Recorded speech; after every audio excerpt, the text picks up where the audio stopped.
The review you've all been waiting for, the book you've all been waiting for, Rebel Moon House of the Bloodaxe, issue number 1. Ah, that's right. Written by my good friend Magdalene Visaggio, aka Brian. And kind of. That's what I'm going to say at this point. It's kind of written by Mags. And we'll get to that on the next page. But this is interesting. So these were two characters in the Rebel Moon movie. If you don't know who they are, you're going to be extremely confused. So you do need to watch the movie first to kind of know who they are. They're kind of these like people who come in and rescue the budding rebellion middle of the movie-ish. Zack Snyder put way too many characters into it, and this is like their backstory, I guess. So you kind of learn who they are and where they kind of came from. And it kind of, unfortunately, as prequels often do, reads like backstory. So there's a lot of just like info dumping, talking about like what's happening in the Rebel Moon universe over the course of this, some of which is in the film, some of which kind of expands upon it. But it's really situated for this one backwater planet. So it's like there's not much that actually ties into the film on that level for you to really latch onto. And if you haven't watched it, like, I mean, again, this is just going to be really boring on that level.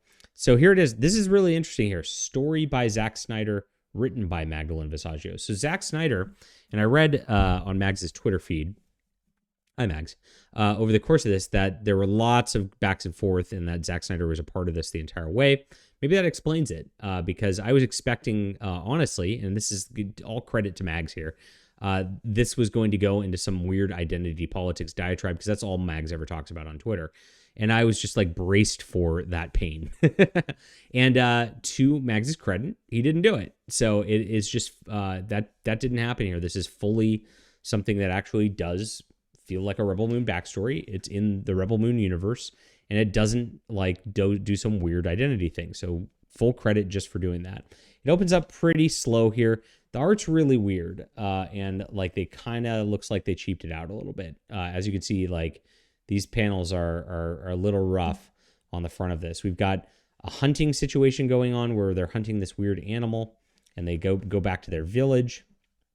They have some ceremony stuff. Somebody's dead.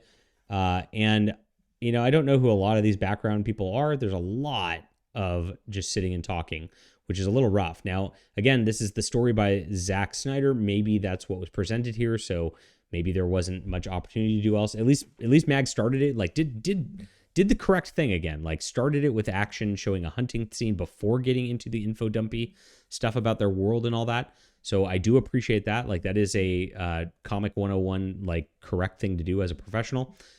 So that is a good thing there, but like it's a slog as you get in here. So you learn there's like an imperial representative to the world as well. And then what happens is like they learn that the king and his family or whatever all got killed, which is a part of the movie also. So that's where it kind of ties in. We kind of learn the timing of this, where it takes place versus the movie. We get the weird robot thing, like we see in the movie also shows up. And that's about it. Like, I mean, they're kind of talking about like what they're going to do now. And it's just a lot of talking about what we're going to do. And there's some subterfuge going on. There's some dealing with the Imperials that are on planet going on all the way. And of course, then they talk about how they're going to like eradicate the local culture basically at the end of this. So I don't know. This is kind of a rough start. Like the art's not very good. There's a lot of info dump talking about characters I don't know who they are and I don't care about as far as things go. And it looks like the actual plot really starts next issue. So next issue, you know, if the evil galactic empire or whatever is going in and eradicating the culture, that kind of becomes an interesting plot point. You really kind of should have started there.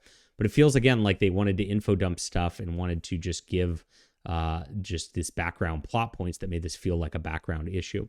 You know, as far as things go on the writing end, I don't have a lot of complaints about what Mags did with this. I think it is dialogue heavy in a more than a few spots. But if this was a story handed by Zack Snyder, there's really only so much you could do with it at that point. And then you're just executing. And so, no problem on that end. But the art is on the rough side for this. So I'll call this a 5.5 out of 10 overall. I would not typically get the next issue, but for the sake of reviews, I'll check it out. And hey, if it is good, I'll be honest here. Leave a comment down below with what you think about that. Hit that like and subscribe button. We'll be back soon.